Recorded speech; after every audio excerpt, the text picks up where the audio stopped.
تحلق بنا الرواية فوق بحار عشق إنسانية تناسيناها عبر رحلة الحياة، فتعود بنا لشاطئ القرب الجميل المتوج بسخات مطر الود الصافي في ليال نسي فيها دفء المشاعر.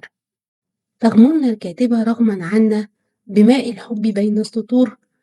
أخاف عليك برد الشتاء.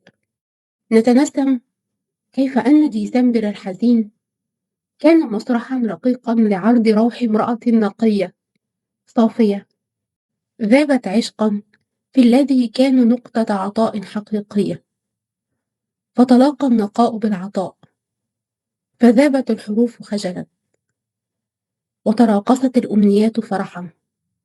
لكن تبقى الحياة هي الحياة بقسوتها.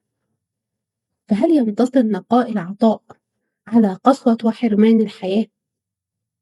هذا ما تحكيه لنا كاتبتنا أميرة عبد الرازق عبر نغمات رواياتها. مستنياكم في معرض الكتاب صالة 1 ب 24.